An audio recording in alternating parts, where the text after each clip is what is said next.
So I thought I'd just go over the general setup of my GPU pass-through configuration with KVM and QEMU.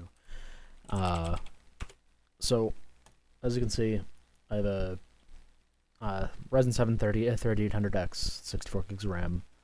I'm with the VM configuration. I have six of those cores passed down to the VM. Well, not passed down, but it's a 12-thread, 6-core virtual machine. 16 gigs of RAM. That leaves 48 for the host. Should give me all the Chrome tabs in the world, and 16 gigs is perfect for gaming, and that's all this VM's used for. Passing down a USB 3 PCI Express card, which I'm actually only using for audio. I'm not using it for input devices. And reason for that being there's a configuration you can use with EVDev to be able to pass the mouse and keyboard events directly to the VM via VirtIO keyboard and mouse devices. Still have a GTX 1080 for the host. This makes it perfectly fine to be able to just play quick games that work perfectly fine in Linux, or say for example that have actual Linux clients like Cisco. And as you can see, working no problem.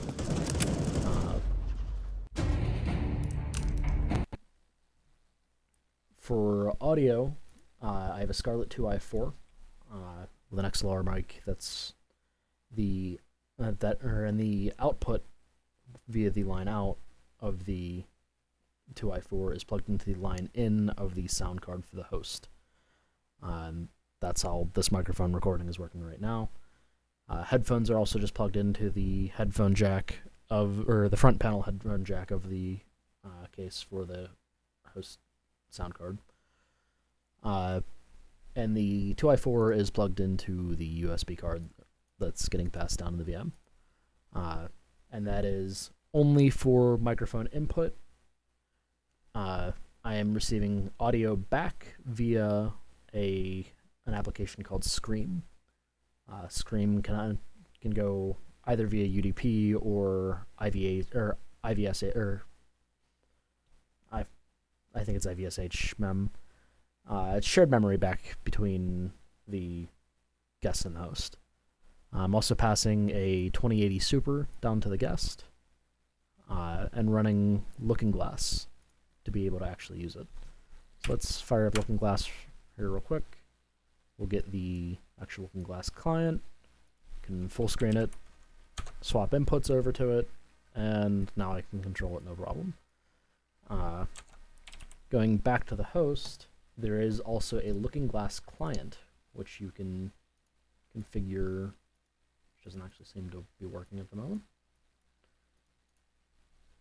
I have off and on success with the Looking Glass client for OBS, but theoretically you could have the source directly in OBS and be able to manipulate it with filters or any other way, and not have to share your entire display to be able to see it, or using the built-in window sharing. But we'll go back into here, prove that I do have audio working. So we got audio back from Windows via Scream. Inputs can go to and from the host via EVDev using both controls, swaps them back between the host and the guest. And since we have, that's over here in Windows 10 now. And since we have the Scarlett plugged in to the sound card that goes down there, we have microphone capacity from within the guest as well. So let's fire up a relatively resource-intensive game real quick. Have to go through the Blizzard launcher, so it'll take a little bit longer.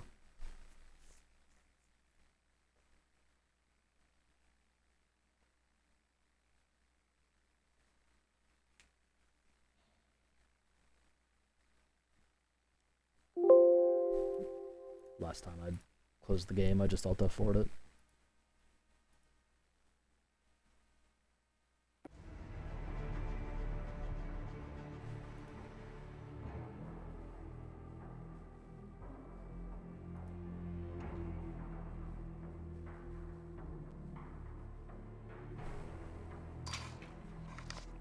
a campaign mission real quick.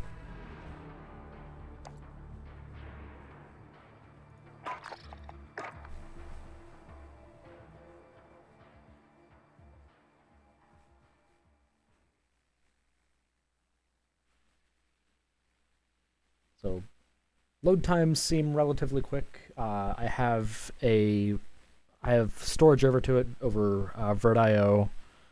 I have all my games installed onto a QCal image that is sitting on a PCI Express 4.0 solid state.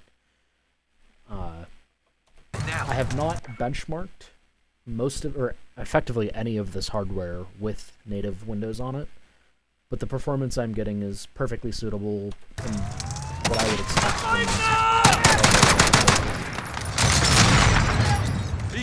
latency is very good. We have screen configured with 5 milliseconds of latency. I have not tested going lower, but it's already low enough that I can't tell it's there. The display that Looking Glass is attached to is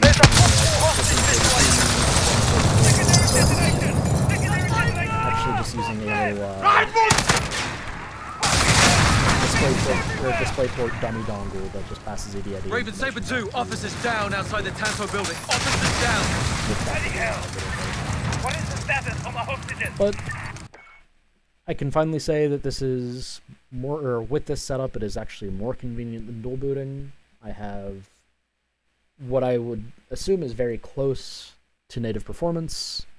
Have full feature sets. This is running with RTX. I have to get in the building. Stand by. Have the fancy ray tracing.